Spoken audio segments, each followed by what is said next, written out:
Will Donald Trump get rid of the clock changing that comes with daylight saving time? Here's everything you need to know.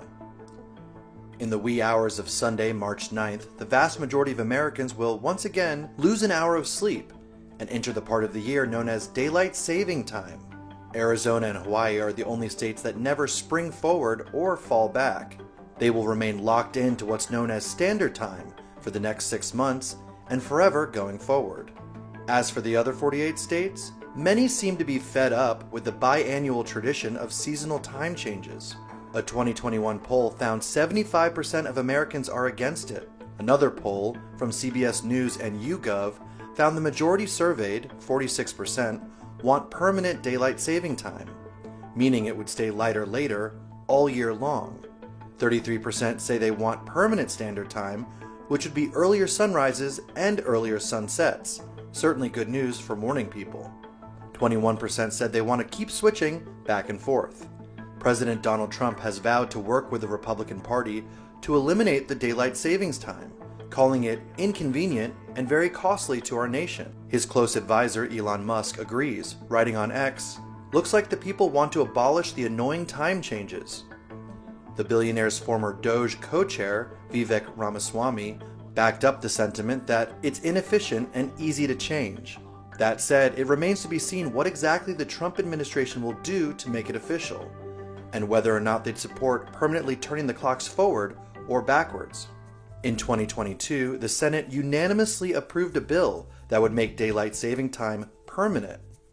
The Sunshine Protection Act was introduced by then-Senator Marco Rubio, who is now Trump's Secretary of State. The Florida Republican said, "This ritual of changing time twice a year is stupid," noting that locking the clock has overwhelming bipartisan and popular support. But the bill never received a vote in the House of Representatives. Rubio reintroduced the Sunshine Protection Act in 2024, and Florida Rep. Vern Buchanan put forward his own version of the bill in the House. Both languished in committees because they couldn't agree on whether to keep permanent daylight savings time or permanent standard time. Where you fall on the debate might depend on your geography. 7 states have all proposed observing daylight saving time year-round. Meanwhile, 15 other states are pushing to make standard time permanent. If permanent daylight saving time goes into effect, the national average for sunrise times will be 7:11 a.m., and the national average for the time of sunsets across the country will be 7:22 p.m. Meanwhile, enacting permanent standard time would push those sunrises back to 6:11 a.m. and sunsets to 6:22 p.m. If daylight saving time is scrapped for permanent standard time, many Americans can say goodbye to late summer evenings. The average sunset in New York in June would be 7:30 p.m., for example. And if you want to catch a sunrise, you'll definitely need to pound some coffee for that 4:35 a.m. wake-up call. Right now, time zones and time changes are federally regulated, but if Congress ultimately lets states decide to do their own thing, taking a road trip across state lines will be as confusing as Back to the Future.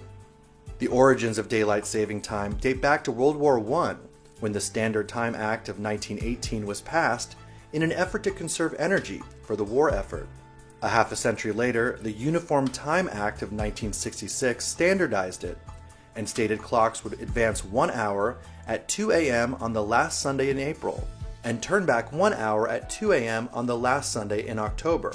The Energy Policy Act of 2005 then changed DST to the second Sunday in March through the first Sunday in November. It's a common myth that seasonal time changes were created by the agriculture industry to allow workers more daylight to tend to their crops and livestock.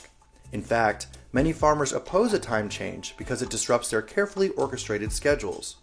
Either way, experts agree that the back and forth disrupts sleep patterns and negatively affects mental and physical health. Research shows that losing an hour of sleep significantly upends our circadian rhythm, which is essentially the body's 24-hour internal clock. This potentially increases the risk of heart attacks and stroke, and even car accidents the morning after a time switch.